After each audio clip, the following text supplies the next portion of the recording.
Binary संख्या को कैसे जोड़ते हैं समझने का प्रयास कीजिएगा। सबसे पहले आपको याद रखना है 2 का बाइनरी नंबर 10 और 3 का बाइनरी नंबर 11 और 4 का बाइनरी नंबर 100। एक बार समझ लीजिए, जैसे 2 का बाइनरी नंबर 10 है ना, तो कैसे है समझने का प्रयास कीजिए।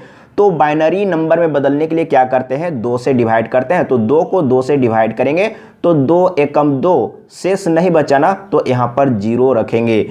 तो बाइनरी नंबर क्या होगा, आपको यहाँ से लिखना है, तो 1 और 0, ये बाइनरी नंबर हो गया 2 का। तो इस तरीके से आपको 2 का, 3 का, 4 का, 5 को याद रखना है। अगर याद रहेगा तो आसान तरीके से सॉल्व हो जाएगा। अगर आप 3 को बाइनरी नंबर में बदलेंगे तो कैसे बदलेंगे, तो 3 को आपको डिवाइड करना है 2 से। तो 2 एकम 2, शेष 1 बच गया ना, तो शेष को यहाँ पर रखेंगे और आपको यहाँ से लिखना स्टार्ट करना है। तो 1 और फिर से 1, यानी कि 3 का बाइनरी नंबर कितना है, तो 1 है। इस तरीके से आपको याद रखना है। अगर याद रहेगा तो जोड़ने घटाने में आसान होगा। इसके बाद 4 का भी देख लीजिए। 4 को आप डिवाइड करेंगे 2 से, तो कितना हो जाएगा, 2 दूना 4, शेष नहीं बचा ना, तो यहाँ पर आपको 0 रखना है। फिर से आपको 2 से डिवाइड करना है, तो 2 एकम 2, शेष नहीं बचा ना, तो यहाँ पर 0। तो यहाँ से लिखना स्टार्ट करना है। तो 4 का बाइनरी नंबर क्या होगा, 1, इसके बाद 0, फिर से 0। तो याद रखिएगा 4 का बाइनरी नंबर 100। अब जोड़ने के लिए समझने का प्रयास कीजिए कैसे जोड़ेंगे, और इस तरह का प्रश्न एग्जाम में आता है। तो यहाँ पर देखिए इस तरीके से प्रश्न दिया हुआ है, तो इसको जोड़ना कैसे है, आप सबसे पहले इस तरीके से ऊपर नीचे लिख लीजिए। तो मैंने यहाँ पर लिख लिया। अब आपको इसको जोड़ना है, तो एक एक कितना होगा, 2 होगा ना, तो 2 का बाइनरी नंबर कितना है, इतना है। तो आपको क्या करना है, जैसे 10 है तो 0 को लिखना है, और 1 जो बच गया है वो क्या है, हासिल है। इसके बाद यहाँ पर आ जाइए, तो यहाँ पर 1 है और 1 हासिल, तो कितना हो जाएगा, 2 हो जाएगा। तो फिर से 2 का बाइनरी नंबर कितना है, 10, तो फिर से आपको 0 को लिखना है और 1 बच गया हासिल।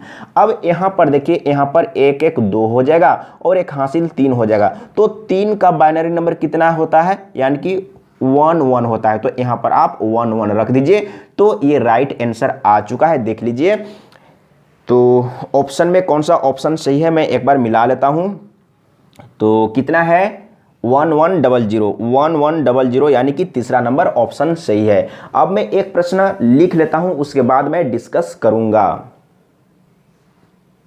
चलिए दूसरा प्रश्न को समझिए। अगर इसको आप समझ लेंगे तो फिर कभी कोई दिक्कत नहीं होगा जोड़ने में। इसके बाद मैं अगला वीडियो में बताऊंगा घटाने के लिए। तो सबसे पहले आपको लिख लेना है सभी को ऊपर नीचे। तो सबसे पहले 10000, इसके बाद 1101, इसके बाद 4 ठो 1 है ना, इस तरीके से लिख लेना है। अब इसको जोड़ेंगे तो कितना हो रहा है, 1 1 2 हो रहा है ना। तो 2 का बाइनरी नंबर कितना है, 10, तो 0 को आपको लिखना है और 1 हासिल बच गया है, तो इसमें जोड़ेंगे। तो इसमें 1 है और 1 हासिल, तो कितना हो गया, फिर से 2, तो 2 का बाइनरी नंबर इतना, तो 0 को लिखना है, 1 बच गया जो कि हासिल होगा। इसके बाद यहाँ पर आ जाइए, तो यहाँ पर क्या होगा, 1 1 2 और 1 हासिल 3 हो गया ना। तो 3 का बाइनरी नंबर कितना है, 1 तो 1 को लिखिए और 1 हासिल हो जाएगा। तो यहाँ पर 1 लिख लीजिए और 1 हासिल बच गया है। इसके बाद यहाँ पर आना है, इसमें आ गए है ना। तो यहाँ पर कितना होगा, जैसे यहाँ पर 1 2 3 हुआ और 1 हासिल 4 हो गया। तो 4 का बाइनरी नंबर कितना है, 100 है ना। तो लास्ट हो गया ना, तो पूरा आप लिख दीजिए 100। तो इसको जोड़ने पर कितना होगा, 100, ये राइट आंसर है। तो देख लीजिए ऑप्शन में, तो कौन सा ऑप्शन सही है, पहला नंबर ऑप्शन सही है। तो इसी तरीके से जोड़ते हैं, लेकिन सबसे पहले आपको याद होना चाहिए या आपको सीख लेना है 2 का बाइनरी नंबर कितना होता है, 3 का बाइनरी नंबर कितना होता है, 4 का बाइनरी नंबर कितना होता है, 5 का बाइनरी नंबर कितना होता है। अगर आप 2 3 4 5 तक आप बाइनरी नंबर याद किए हैं या सीख लिए हैं, समझ लिए हैं, तो इसी तरीके से आप जोड़ लेंगे, कोई दिक्कत नहीं होगा। अगला वीडियो में माइनस करने के लिए बताऊंगा, तो अगला वीडियो का इंतजार जरूर कीजिएगा। आज के लिए इतना ही। जय हिंद, वंदे मातरम।